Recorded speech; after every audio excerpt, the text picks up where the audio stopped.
Hace unos días estuve en Torreón, visité una siderúrgica y conocí algunos procesos para obtener metales. Descubrí que no todos los minerales son óxidos y algunos tienen nombres raros como lenda, dolomita y cinabrio. Acompáñenme a conocer algunos de ellos y a identificar reacciones de óxido-reducción. Pocos metales se encuentran como elementos en la naturaleza. Entre ellos están el oro, la plata y el platino. Durante un tiempo, a las pepitas de oro se les podía hallar en algunos ríos. Sin embargo, la mayor parte de los metales se encuentran en forma de óxidos, carbonatos, sulfuros y diversos compuestos. Estos minerales forman parte del subsuelo y son extraídos por los mineros. México se caracteriza por ser uno de los principales productores de oro, plata, plomo, cobre, zinc, hierro, azufre, coque, barita y fluorita. Para obtener metales en forma de elementos, los minerales se someten a diversos procesos físicos y químicos. Parte de dichos procesos químicos son las reacciones de óxido-reducción. Para llevar a cabo reacciones de oxidación y reducción, debe estar involucrado el oxígeno, pero algunos minerales no lo contienen. Entonces, ¿cómo podemos saber cuál elemento se oxida y cuál se reduce? Para identificar los elementos que se oxidan o se reducen durante una reacción, los químicos acordaron crear el concepto de número de oxidación. Esta herramienta matemática se refiere a la carga asignada a cada átomo que en un compuesto puede ganar o perder electrones. El número de oxidación es siempre un número entero acompañado de un signo positivo o negativo. A todos los elementos que se encuentran aislados, es decir, los que no están formando compuestos, se les asigna un número de oxidación de 0. Nunca me imaginé que hubiera números de oxidación. Entiendo que a los átomos de los elementos se les ponga 0, pues no tienen carga. Pero, ¿qué significan los números de oxidación de los átomos cuando forman compuestos? Los conceptos de oxidación y reducción han evolucionado con el correr de los años. En la actualidad se considera que ocurre una oxidación cuando el átomo de un elemento pierde electrones durante una reacción química. Por ejemplo, en esta reacción, el zinc pierde 2 electrones, por lo que su número de oxidación cambia de 0 a +2. Esto significa que cada átomo de este elemento pierde 2 electrones y por lo tanto se oxida. Por su parte, el átomo de cobre cambió su número de oxidación de +2 a 0, debido a que ganó 2 electrones. En esta reacción, algunos elementos no cambian su número de oxidación. Tal es el caso del azufre y del oxígeno. El átomo de un elemento se oxida cuando pierde electrones. Esto origina que aumente su número de oxidación. Si un átomo gana electrones, se reduce y disminuye su número de oxidación.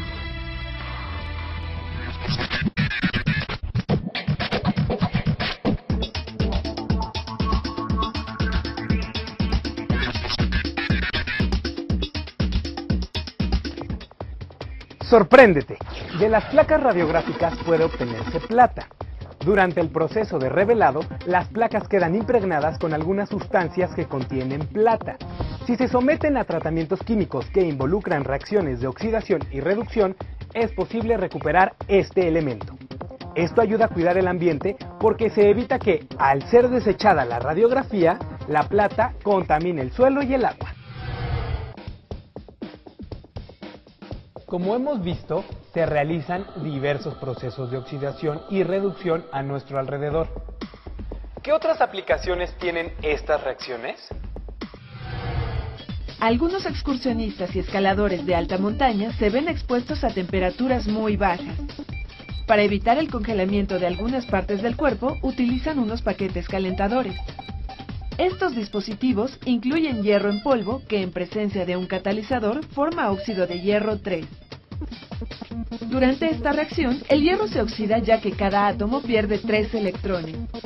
Su número de oxidación cambia de 0 a 3+. Los átomos de oxígeno se reducen, pues cada uno gana 2 electrones.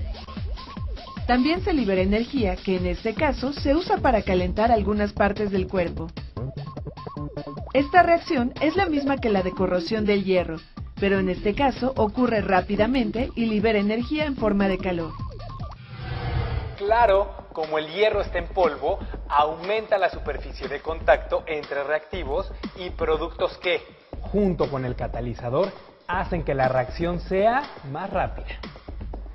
Ya voy entendiendo qué pasa con las reacciones de oxidación y reducción, pero ¿habrá alguna forma de saber si un elemento se oxidará o se reducirá durante una reacción?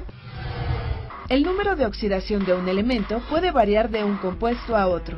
Por ejemplo, en estos compuestos, el nitrógeno puede tener como números de oxidación +5, -3 y +4. Sin embargo, se puede tener una idea de si un elemento se oxidará o se reducirá. Basta ubicar su posición en la tabla periódica. Los metales alcalinos del grupo 1 y los metales alcalino-térreos del grupo 2 son los que presentan mayor tendencia a oxidarse. Estos elementos tienden a perder con facilidad sus electrones. El francio es el elemento de la tabla periódica que se oxida con mayor facilidad. Los elementos del grupo 7 o halógenos presentan una mayor tendencia a reducirse. El flúor, por su parte, es el elemento con mayor tendencia a ganar electrones. Por ello, se reduce con mayor facilidad. En un mismo grupo, la tendencia de los elementos a oxidarse aumenta de arriba hacia abajo y disminuye de izquierda a derecha en un mismo periodo. La distinta rapidez con que se oxidan los metales se aprovecha para retardar la corrosión. Los metales de las tuberías subterráneas se oxidan con facilidad debido a la humedad del suelo y a la presencia de electrolitos, entre otros factores. Como consecuencia, el metal pierde electrones, se oxida y se corroe. Para retardar la corrosión del hierro, se entierran trozos de un metal fácilmente oxidable como el magnesio. Con un alambre conductor se conectan los tubos y los trozos de magnesio. Los electrones fluyen hacia la tubería y la protegen de la corrosión. El magnesio se oxida. Este proceso se conoce como protección catódica. Esta es otra utilidad de la tabla periódica: conocer la facilidad con la que los elementos se oxidan.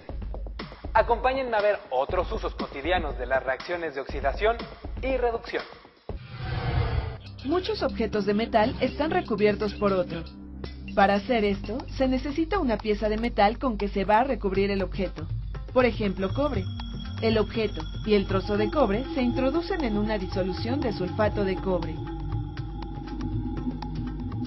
El objeto y la pieza metálica se conectan a una fuente de corriente directa. Al cerrar el circuito, el objeto se recubre con metal. El proceso para cubrir objetos con metales se denomina galvanoplastia e involucra reacciones de óxido-reducción. Por ejemplo, si se desea recubrir un objeto con plata, se utilizan un trozo de plata y una disolución de cianuro de plata.